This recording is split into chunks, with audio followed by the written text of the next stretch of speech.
Ven, sígueme. 2021. Para uso individual y familiar. Capítulo 9. Doctrina y Convenios, secciones 18 a 19. Lección asignada del 22 al 28 de febrero de 2021. Titulado El valor de las almas es grande.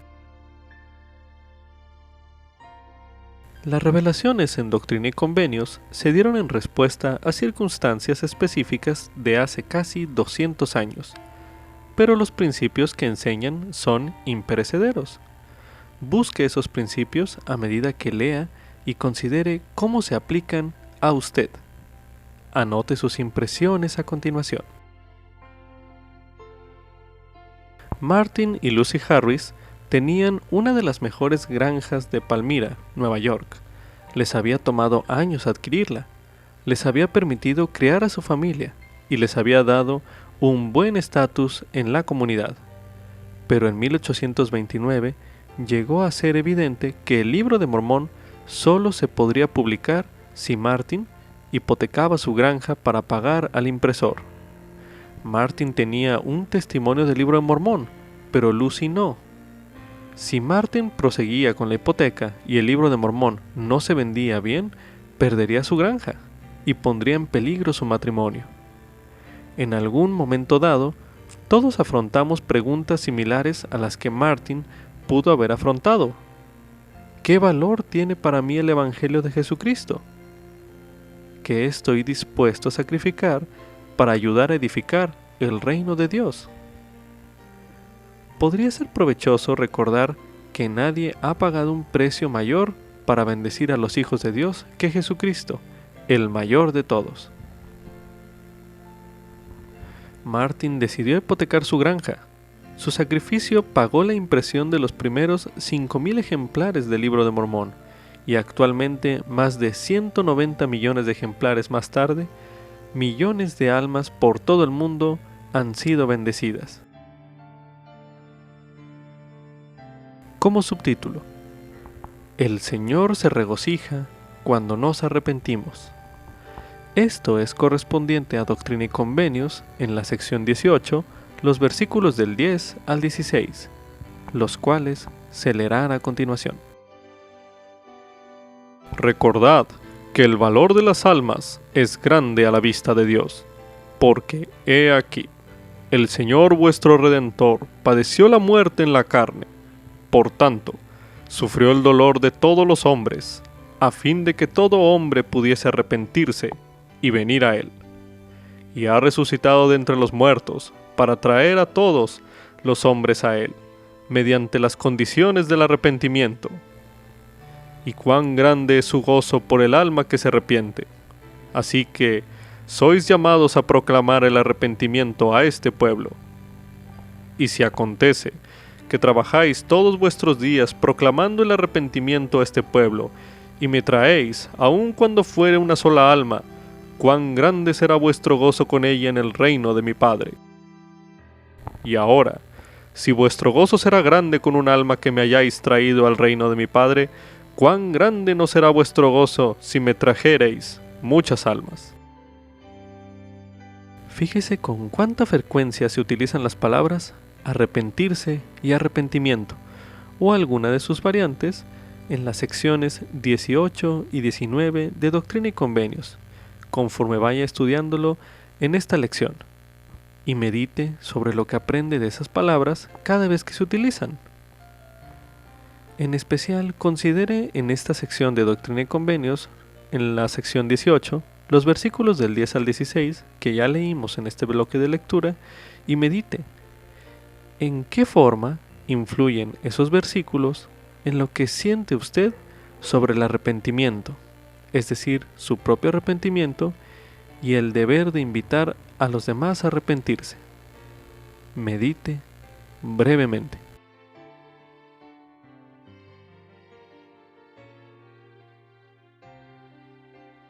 A continuación se leerá en el Libro de Mormón, en el Libro de Alma, el capítulo 36, los versículos del 18 al 21, que dicen lo siguiente. Y al concentrarse mi mente en este pensamiento, clamé dentro de mi corazón: Oh Jesús, Hijo de Dios, ten misericordia de mí, que estoy en la hiel de amargura, y ceñido con las eternas cadenas de la muerte. Y he aquí, cuando pensé esto, ya no me pude acordar más de mis dolores. Sí, dejó de atormentarme el recuerdo de mis pecados. Y oh, qué gozo y qué luz tan maravillosa fue la que vi. Sí, mi alma se llenó de un gozo tan profundo como lo había sido mi dolor. Sí, hijo mío, te digo que no podía haber cosa tan intensa ni tan amarga como mis dolores. Sí, hijo mío, y también te digo que por otra parte no puede haber cosa tan intensa y dulce como lo fue mi gozo.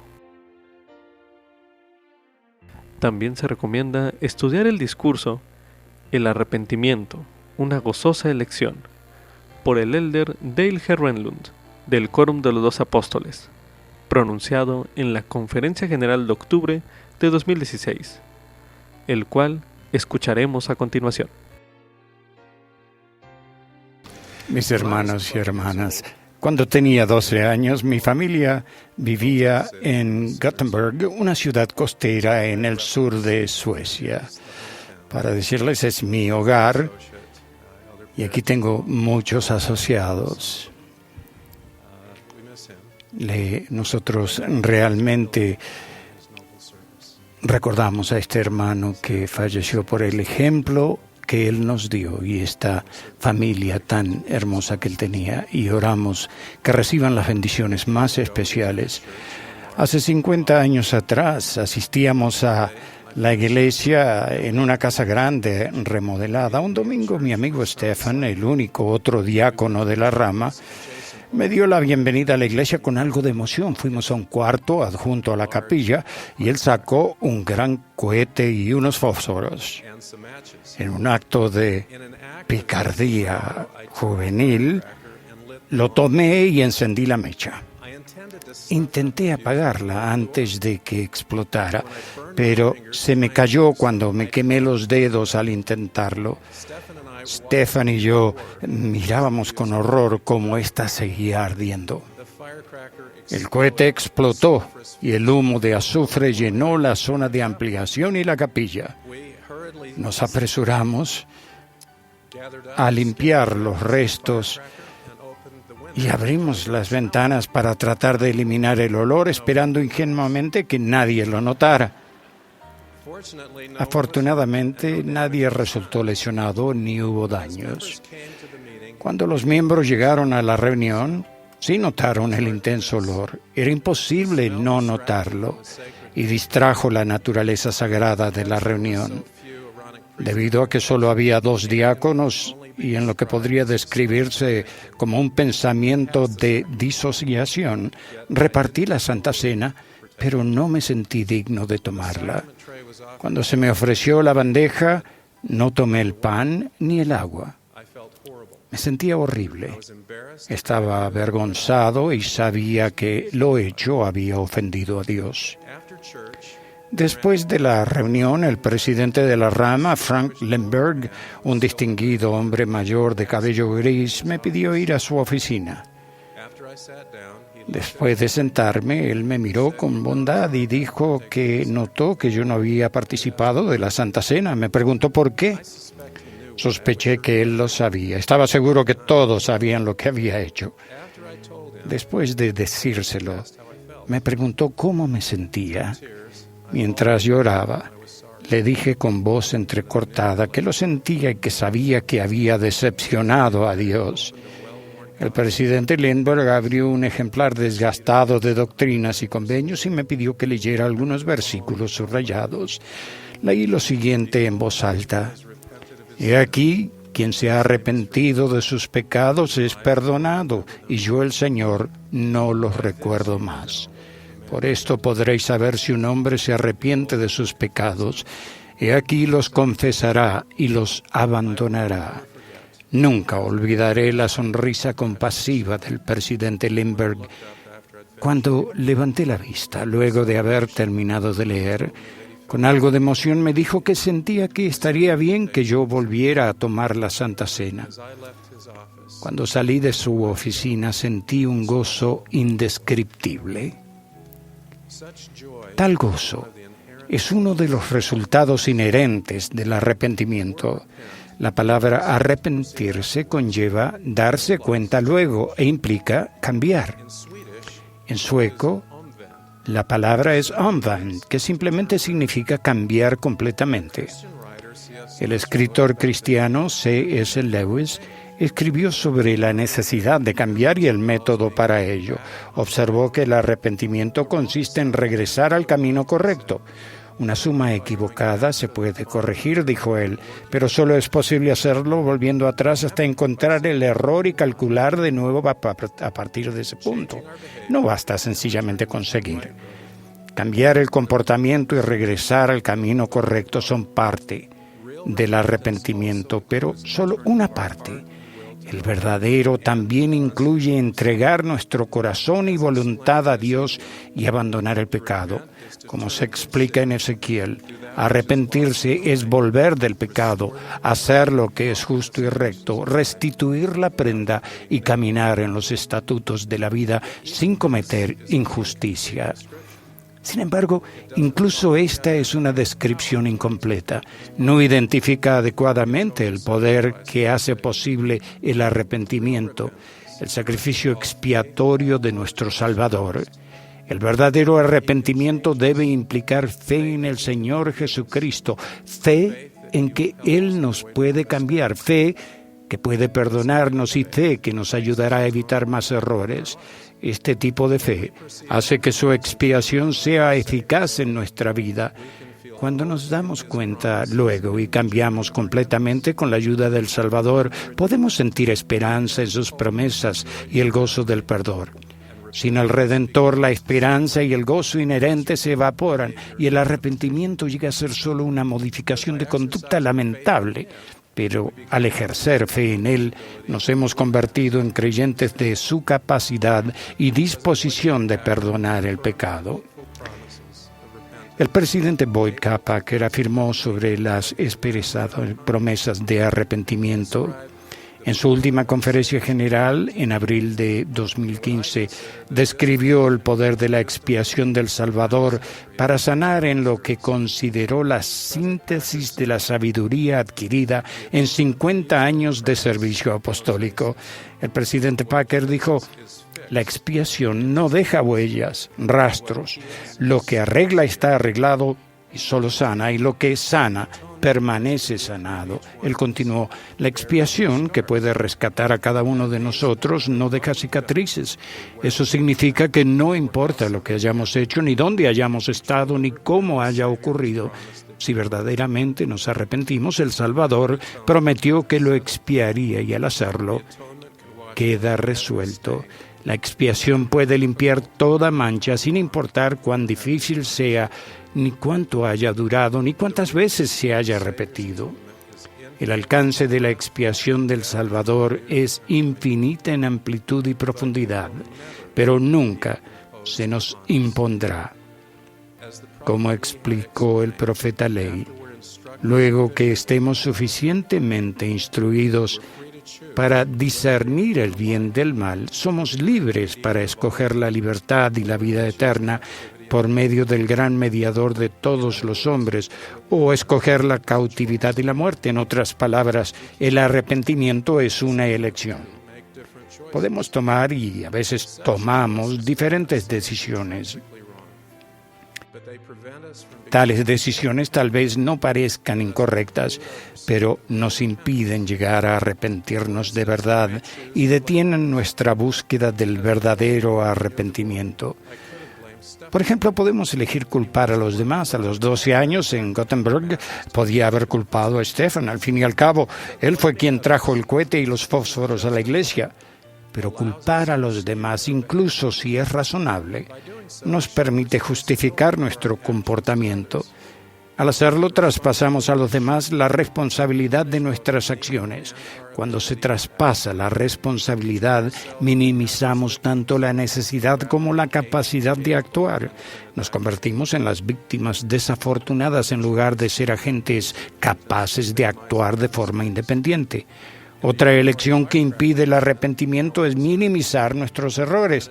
En el incidente del cohete en Gutenberg, nadie resultó herido, no ocurrió daño permanente en la reunión cuando se llevó a cabo. Hubiera sido más fácil que no existía razón para arrepentirse, pero minimizar nuestros errores, incluso si se nos advierten consecuencias inmediatas, elimina la motivación de cambiar. Esa manera de pensar impide que veamos que nuestros errores y pecados tienen consecuencias eternas. Incluso otra manera es creer que nuestros pecados no importan, porque Dios nos ama independientemente de lo que hagamos. Es tentador creer lo que el engañoso Nehor enseñó a la gente de Zarahemla, que todo género humano se salvaría en el postrer día y que no tenían por qué temer ni temblar, y al fin todos los hombres tendrían vida eterna. Pero esa idea seductora es falsa. Dios sí nos ama. Sin embargo, a Él le importa lo que hagamos. Nos ha dado directrices claras sobre cómo debemos comportarnos. Los llamamos mandamientos. Su aprobación y nuestra vida eterna dependen de nuestro comportamiento, incluso nuestra disposición de buscar con humildad el arrepentimiento verdadero. Además, nos privamos del verdadero arrepentimiento cuando elegimos separar a Dios de sus mandamientos. Después de todo, si la Santa Cena no fuese sagrada, no importaría que el olor de un cohete perjudicara esa reunión sacramental en Gutenberg. Debemos tener cuidado de ignorar un comportamiento pecaminoso al desautorizar o desestimar la autoría de Dios sobre los mandamientos. El verdadero arrepentimiento requiere que se reconozca la divinidad del Salvador y la veracidad de su obra de los últimos días. En vez de poner excusas, elijamos el arrepentimiento. Mediante el arrepentimiento podemos volvernos en sí como el hijo pródigo en la parábola y reflexionar en la importancia eterna de nuestras acciones. Cuando comprendemos cómo nuestros pecados pueden afectar nuestra felicidad eterna, no solo nos arrepentimos de verdad, sino que nos esforzamos por ser mejores. Y cuando afrontamos tentaciones, es más probable que nos preguntamos, según las palabras de William Shakespeare, ¿mas qué gano si obtengo aquello que deseo? ¿Soñar? ¿Un soplo? ¿Espuma de un mal furtivo gozoso? ¿Por gozar un minuto o llorar una semana? ¿O vender la eternidad por lograr algo material? Si hemos perdido de vista la eternidad por ese algo, podemos elegir arrepentirnos. Gracias a la expiación de Jesucristo, tenemos otra oportunidad. Metafóricamente, podemos cambiar lo material que imprudentemente compramos y recibir de nuevo la esperanza de la eternidad eterna.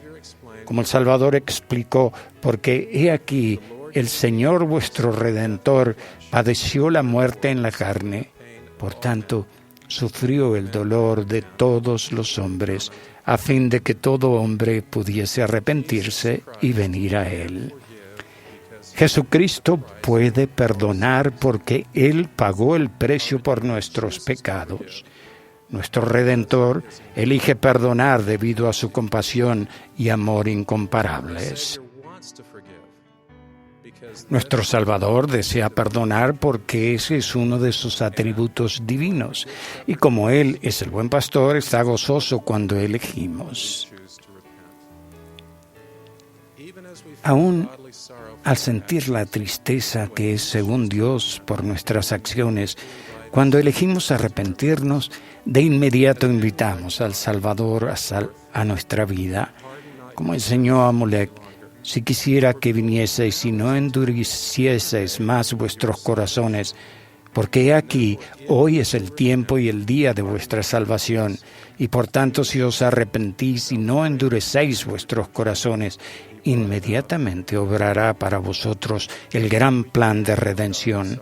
Podemos sentir la tristeza que es según Dios por nuestras acciones y al mismo tiempo experimentar el gozo de tener la ayuda del Salvador. El hecho de que podamos arrepentirnos son las buenas nuevas del Evangelio.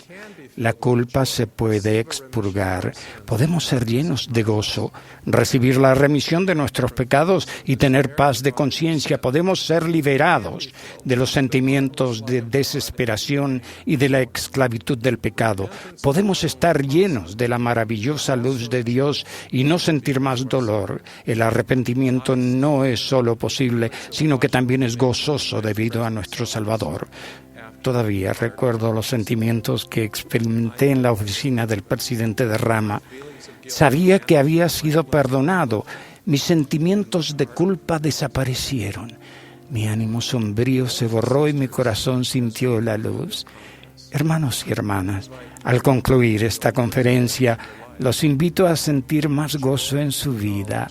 Gozo en el conocimiento de que la expiación de Jesucristo es verdadera. Gozo en la capacidad, disposición y deseo de perdonar del Salvador y gozo al elegir arrepentirse.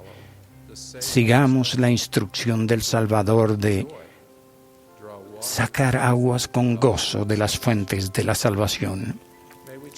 Es mi ruego que elijamos arrepentirnos, abandonar nuestros pecados, cambiar completamente el corazón y la voluntad para seguir a nuestro Salvador.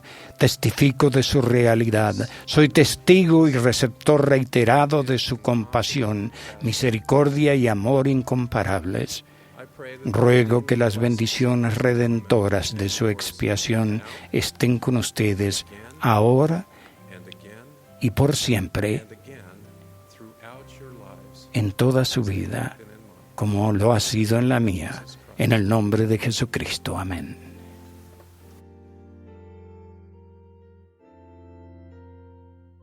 Como subtítulo: ¿Puedo escuchar la voz del Señor en Doctrina y Convenios?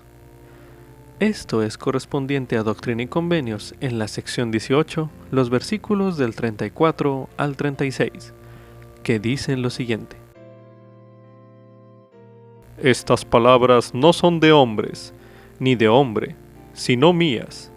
Por tanto, testificaréis que son de mí, y no del hombre, porque es mi voz la que os las declara, porque os son dadas por mi espíritu, y por mi poder las podéis leer los unos a los otros.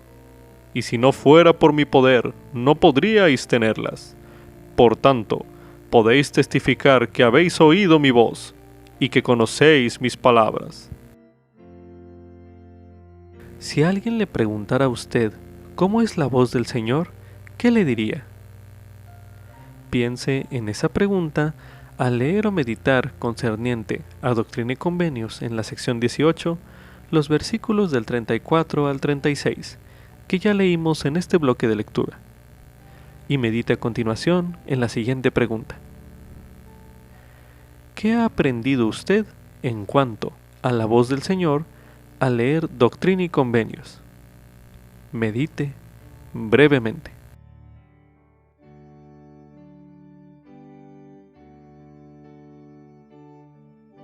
Ahora medite. ¿Qué puede hacer usted para escuchar la voz del Señor con mayor claridad? Medite una última vez en este bloque de lectura.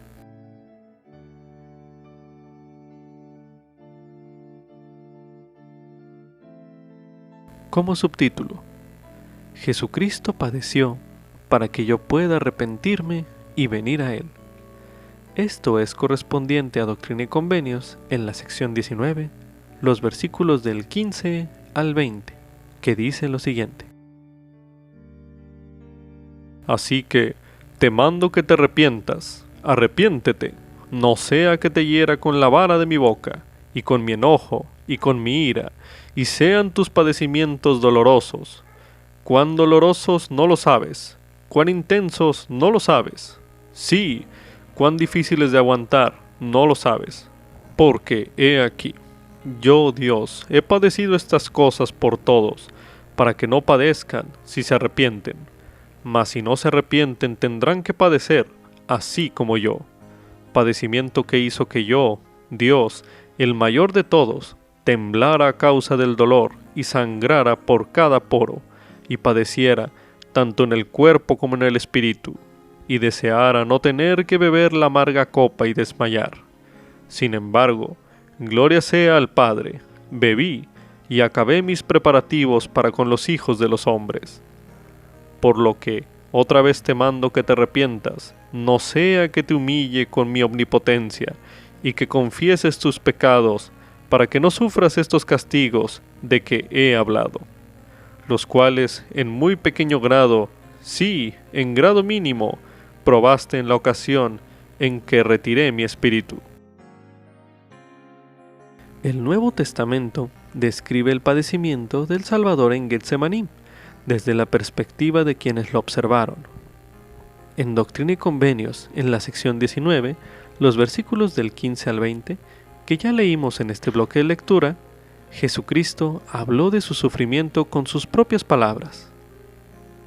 A medida que lea o estudie esa relación personal y sagrada, busque palabras y frases que describan el padecimiento del Salvador. Considere lo que cada palabra o frase le enseña y medite a continuación. ¿Por qué estuvo dispuesto a sufrir el Salvador?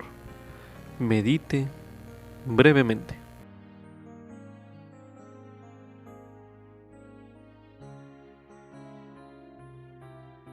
Considere anotar sus sentimientos en cuanto a Jesucristo y el sacrificio que Él llevó a cabo por usted.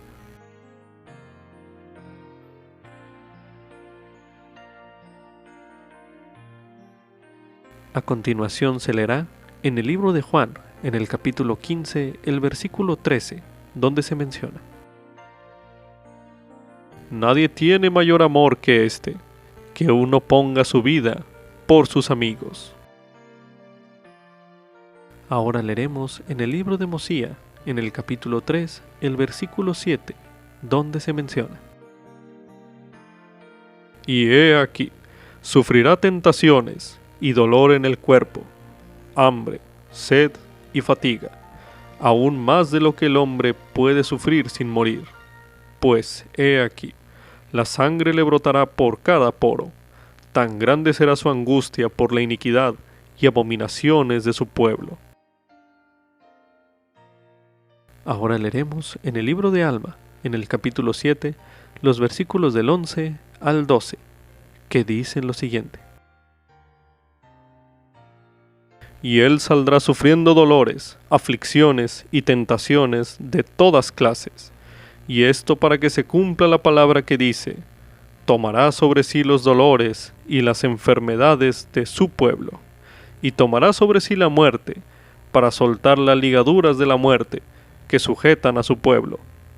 Y sus debilidades tomará él sobre sí, para que sus entrañas sean llenas de misericordia, según la carne, a fin de que según la carne sepa cómo socorrer a los de su pueblo, de acuerdo con las debilidades de ellos.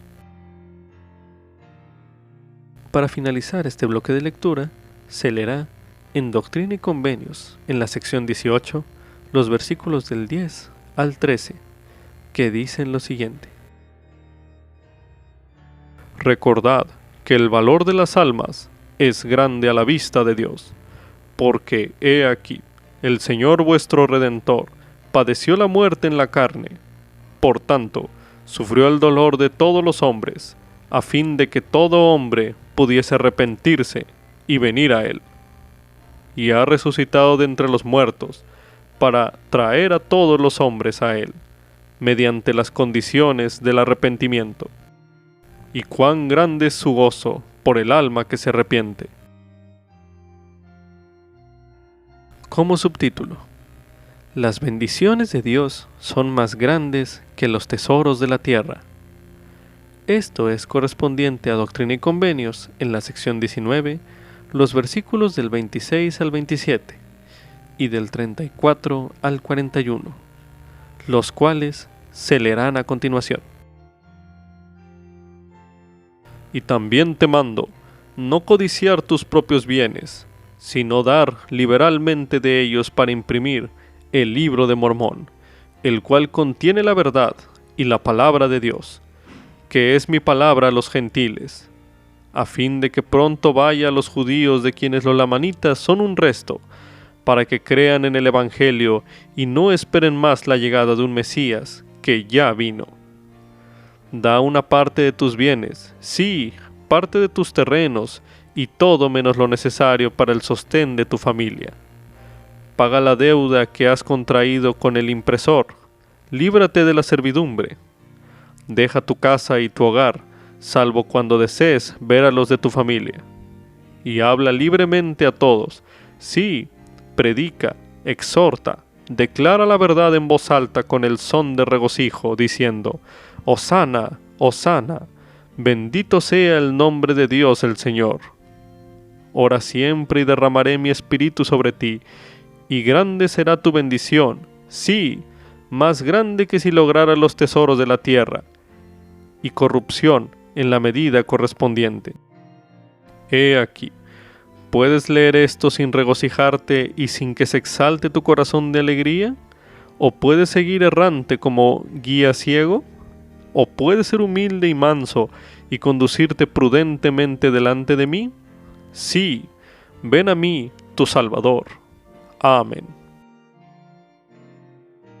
El libro de Mormón no se vendió muy bien en Palmira, y como resultado, Martin Harris tuvo que vender una parte considerable de su granja para pagar la deuda. Medite sobre ese sacrificio y las bendiciones que usted ha recibido gracias a él, conforme lea o estudie esos versículos que ya se leyeron en este bloque de lectura. Medite sobre ese sacrificio y las bendiciones que usted ha recibido gracias a él, conforme lea o estudie esos versículos. También podría pensar en lo que el Señor le ha pedido a usted que sacrifique. Medite a continuación. ¿Qué encuentra en esos versículos que le inspire a hacer esos sacrificios con regocijo y alegría? Medite brevemente.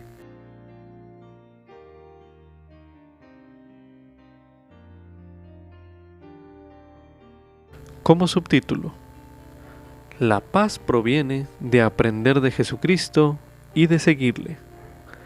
Esto es correspondiente a Doctrina y Convenios en la sección 19, el versículo 23, donde se menciona: Aprende de mí y escucha mis palabras. Camina en la mansedumbre de mi espíritu y en mí tendrás paz. Considere la invitación del Señor cuando dijo, aprende de mí. Y medite a continuación. ¿Qué aprende usted sobre Jesucristo en esta sección 19 de Doctrina y Convenios? Medite brevemente.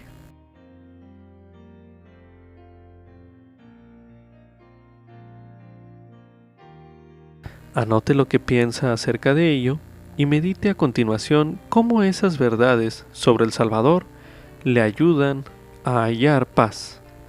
Medite nuevamente.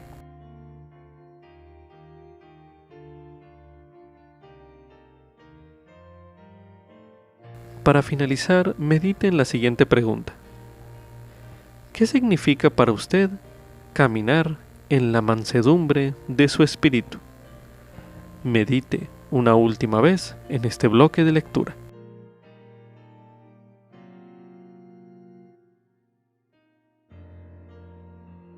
Con esto concluye Ven, sígueme 2021 para uso individual y familiar. Capítulo 9.